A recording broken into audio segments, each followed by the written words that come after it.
Bonne année à tous! Parmi les événements marquants de 2018, nous nous souvenons tous de la disparition de Stephen Hawking. Il nous a quittés le 14 mars à l'âge de 76 ans. Aujourd'hui, j'ai décidé de revenir sur sa vie et sur son travail. It has been a glorious time to be alive and doing research in theoretical physics. Né en 1942 à Oxford, Stephen Hawking est le fils du docteur Frank Hawking, chercheur en biologie, et d'Isabelle Hawking, militante biologiste. Intéressé par la science depuis toujours, il s'inscrit à l'université d'Oxford en physique. Son professeur de physique de l'époque, Robert Berman, déclara dans le New York Times au sujet de l'examen oral final. Les examinateurs ont été assez intelligents pour réaliser qu'il parlait à quelqu'un de plus intelligent que la plupart d'entre eux.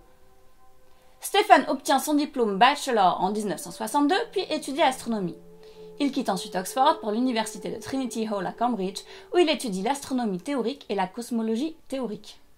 Peu après son arrivée à Cambridge, il rencontre Jane White, jeune étudiante en poésie espagnole médiévale, à une fête de l'université grâce à des amis communs. C'est presque immédiatement le coup de foudre.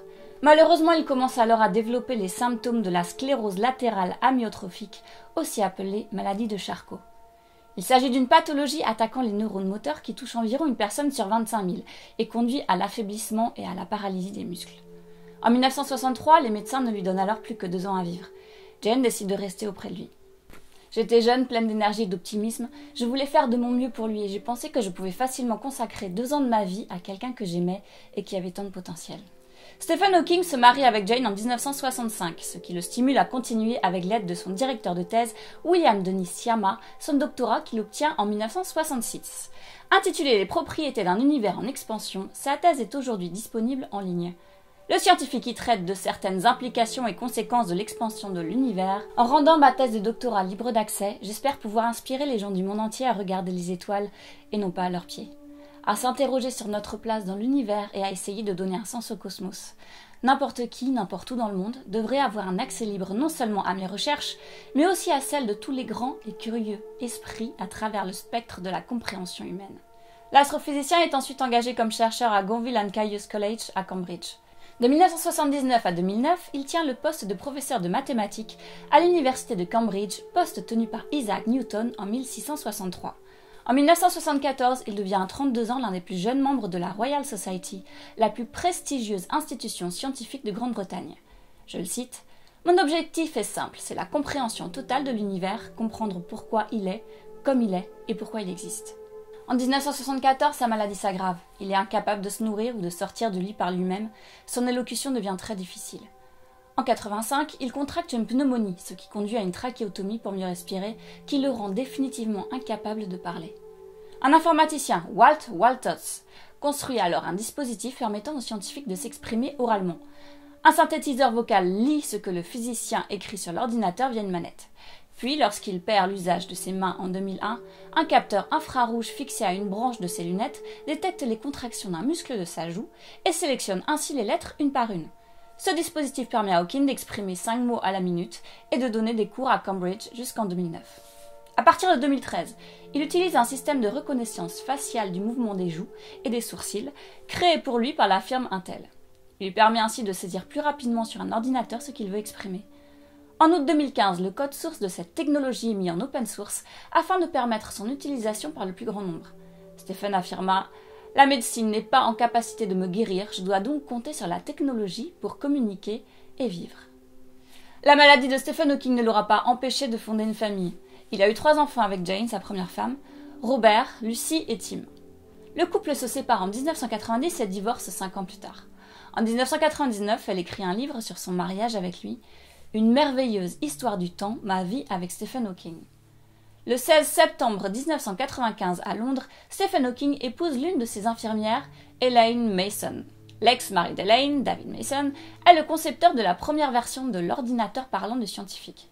En 2004, les comptes rendus de plusieurs procès-verbaux impliquant Elaine dans des affaires de maltraitance envers Hawking sont publiés. Il subit en effet une série de mystérieuses blessures pendant plusieurs années, la lèvre fendue, une jambe, puis un fémur cassé. Plusieurs personnes témoignent de crises de colère d'Elaine. Mais le scientifique refuse de confirmer et parle de simples accidents et maladresses de sa part. « C'est le mur qui a gagné », dit-il.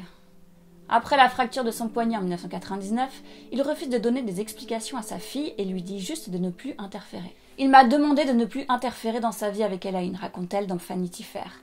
Mais il n'a jamais démenti les abus. En 2006, Stephen et Elaine décident de divorcer.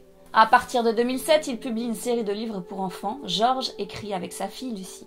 Chaque volet de la saga est constitué d'une histoire, avec de temps en temps une coupure, avec une fiche sur les découvertes de Stephen Hawking. Stephen était reconnu comme l'un des plus grands astrophysiciens de son époque. Dans le dernier chapitre de sa thèse publiée en 1966, il évoque les singularités de l'univers et le Big Bang. En relativité générale, une singularité est une région de l'espace-temps où les grandeurs physiques normales y sont infinies et où les lois ordinaires de la physique cessent d'être applicables. Stephen Hawking s'inspire de la théorie d'Einstein selon laquelle si une étoile est suffisamment massive, elle finira par s'effondrer sur elle-même à cause de la gravité qu'elle génère, ne laissant qu'un point minuscule extrêmement dense, si bien que rien, pas même la lumière, ne pourrait s'en échapper. Un trou noir. L'astrophysicien pense que l'explosion initiale de l'univers n'est rien d'autre qu'un trou noir inversé.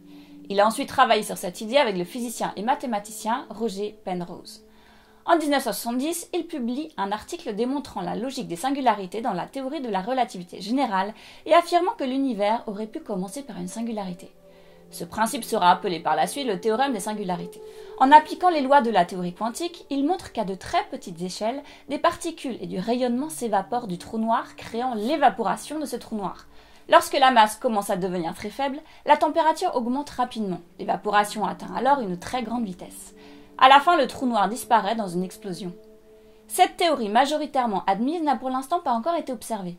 Ce rayonnement est extrêmement faible pour les trous noirs détectés dans l'univers, ce qui rend sa mise en évidence pour l'instant impossible.